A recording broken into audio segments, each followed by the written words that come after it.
Lord. ప్రభు అయిన యేసుక్రీస్తు నామమున మహిమ కలుగును గాక.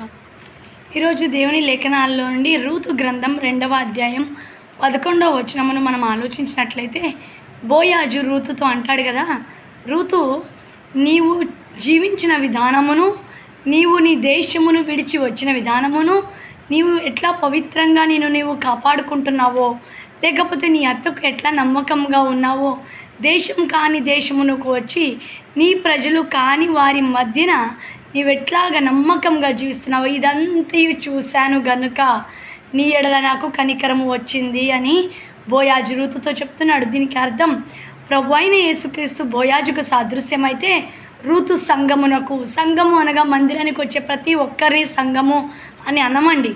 యేసుక్రీస్తు రక్తంలో కడగబడి లోకము నుండి, పాపము నుండి, చీకటి కార్యాల నుండి విడిపించబడిన వారై దేవుని వాక్యమును ఆధారం చేసుకొని నమ్మకంగా దేవుని ఎడల భయముతో భక్తి జీవితమును కొనసాగిస్తున్న వారిని ప్రభు అయిన యేసుక్రీస్తు సంఘము అని పిలుస్తాడు.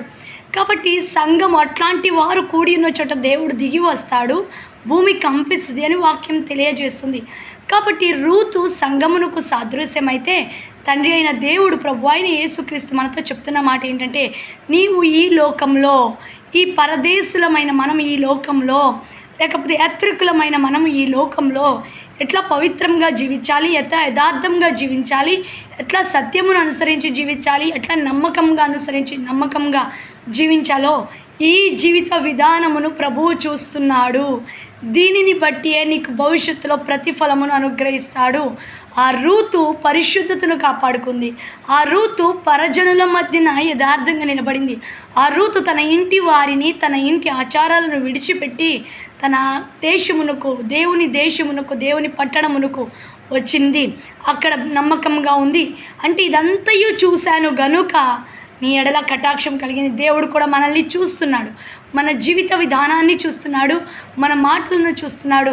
పైకి ప్రేమగా మాట్లాడుతూ అంతరంగంలో కపటమును, ద్వేషమును దాచిపెట్టుకుంటున్నామే, అది కూడా దేవుడు చూస్తున్నాడు. ఆ చూసిన దానిని బట్టి మనకి భవిష్యత్తులో ప్రతిఫలమును ప్రభువు అనుగ్రహిస్తాడు.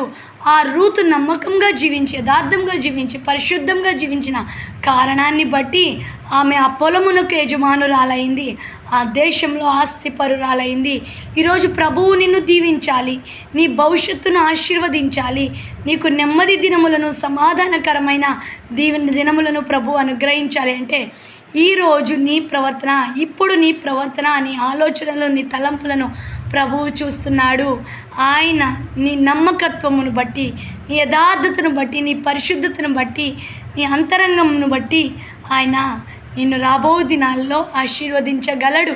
కాబట్టి మనం సరి చేసుకోవాల్సింది మన జీవిత విధానమును, మాటలను, ఆలోచనలను, మన దుష్టత్వమును విడిచిపెట్టి, చెడుతనమును విడిచిపెట్టి, అసూయను, మత్సరమును, ద్వేషమును, ఓర్వలేనితనమును, కపటమును ఇవన్నీ విడిచిపెట్టి తాత్కాలికమైన ఆనందాల కోసం పరిశుద్ధతను పోగొట్టుకునే ఈ లోక సంబంధమైన క్రియలను విడిచిపెట్టి మనం దేవుని కొరకు నమ్మకంగా జీవిస్తున్నట్లయితే ఆ జీవితమును దేవుడు చూస్తాడు.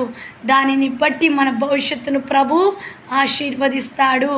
రూతు ఎడల బోయాజు చెప్తున్నాడు, నీవు చేసినదంతయు చూశాను కాబట్టి నీ ఎడల నాకు కనికరము వచ్చింది. మనము కూడా దేవుడు చూస్తున్నాడు, మనలను కూడా ప్రభువు చూస్తున్నాడు. ఆయన దయ, కనికరములు, భగవంతుని యొక్క కటాక్షము మానవునికి కావాలి, లేదంటే మానవుడు నశించిపోతాడు. దేవుని దయకు, కృపకు, కనికరమునకు మనం కూడా పాత్రలుగా ఉండాలంటే దేవుని లేఖనాలను ఆధారం చేసుకొని మనం జీవించాలి. అట్టి కృప ప్రభు మనకు అనుగ్రహించును గాక. ఆమేన్.